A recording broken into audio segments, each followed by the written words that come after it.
കേരള സർവകലാശാല രജിസ്ട്രാർക്ക് പുനർനിയമനം നൽകാൻ സിൻഡിക്കേറ്റ് തീരുമാനം. വൈസ് ചാൻസലറുടെ തീരുമാനത്തെ മറികടന്നുകൊണ്ടാണ് സിൻഡിക്കേറ്റ് യോഗത്തിന്റെ തീരുമാനം.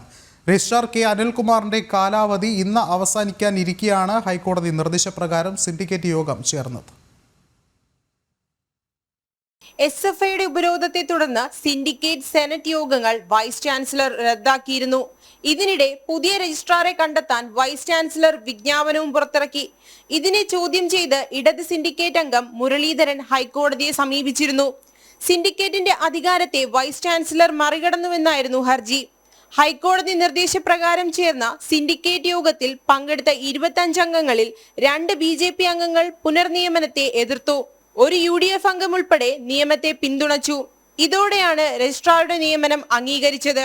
രജിസ്ട്രാർ നിയമനവുമായി ബന്ധപ്പെട്ട ഐറ്റം അജണ്ടയിൽ ഉൾക്കൊള്ളിച്ച് സിൻഡിക്കേറ്റ് പ്ലേസ് ചെയ്യണമെന്നാണ് ആ വിധിയിൽ പറഞ്ഞിരുന്നത്. അതിൻ്റെ അടിസ്ഥാനത്തിൽ ഇന്ന് സിൻഡിക്കേറ്റ് യോഗം ചേർന്നപ്പോൾ ഞാൻ തന്നെ ആ സിൻഡിക്കേറ്റിൽ ഈ അജണ്ട പ്ലേസ് ചെയ്യണം എന്ന നിലയ്ക്ക് ആവശ്യപ്പെട്ടു. ആ അജണ്ട അവിടെ പ്ലേസ് ചെയ്തു.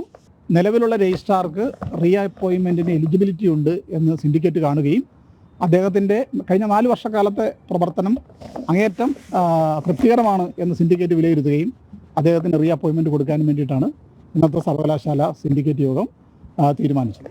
രജിസ്ട്രാറുടെ നിയമനം അജണ്ടയിൽ ഉണ്ടായിരുന്നില്ലെന്ന് BJP അനുകൂല അംഗങ്ങൾ പറഞ്ഞു. പല നിയമങ്ങളും സുതാര്യമല്ലെന്നും ചട്ടവിരുദ്ധമാണെന്നും ആരോപിച്ചു. പുനർനിയമനമല്ല, കാലാവധി നീട്ടി നൽകലാണ് നടന്നതെന്നും ആരോപിച്ചു. നേരത്തെ ചട്ടവിരുദ്ധമായിട്ടുള്ള പല നിയമനങ്ങളും നടന്നിട്ടുള്ളത് സർവകലാശാലയുടെ പേര് പുറത്ത് ചർച്ച ചെയ്യപ്പെടാനുള്ള അവസരം ഉണ്ടായിട്ടുണ്ട്. അക്കാര്യത്തിൽ ചട്ടങ്ങൾ കൃത്യമായിട്ട് പാലിക്കണം എന്നുള്ളതാണ് ഞങ്ങൾ ആവശ്യപ്പെട്ടത്. അതേപോലെ തന്നെ ഈ രജിസ്ട്രാറുടെ നിയമനം സംബന്ധിച്ച് ചില പരാതികൾ ബഹുമാനപ്പെട്ട ചാൻസലർ അടക്കമുള്ള ആളുകൾക്ക് കിട്ടിയിട്ടുണ്ടെന്നാണ് അല്ലെങ്കിൽ നൽകിയിട്ടുണ്ടെന്നാണ് അറിയാൻ കഴിഞ്ഞത്. അങ്ങനെയുള്ള പരാതിയെ സംബന്ധിച്ച് കൃത്യമായിട്ട് അന്വേഷിക്കണം. ആ പരാതിയിലെ കഴമ്പുണ്ടോ എന്നുള്ള പരിശോധന നടത്തിയ അതിന് പരാതിയില്ല അല്ലെങ്കിൽ പരാതിയിൽ പറയുന്ന കാര്യങ്ങൾ പരിഗണിച്ച് വേണം ഈ രജിസ്ട്രാറുടെ നിയമനം സംബന്ധിച്ച് തീരുമാനമെടുക്കേണ്ടത് എന്ന് ഞങ്ങൾ ആവശ്യപ്പെട്ടിട്ടുണ്ട്. രജിസ്ട്രാറുമായി ബന്ധപ്പെട്ട പരാതികൾ BJP അനുകൂല അംഗങ്ങൾ ചാൻസലർക്ക് നൽകിയിട്ടുണ്ട്. സംഭവത്തിലെ ചട്ടങ്ങൾ പരിശോധിച്ച് തീരുമാനമെടുക്കണമെന്നാണ് ആവശ്യം. ജനം, തിരുവനന്തപുരം.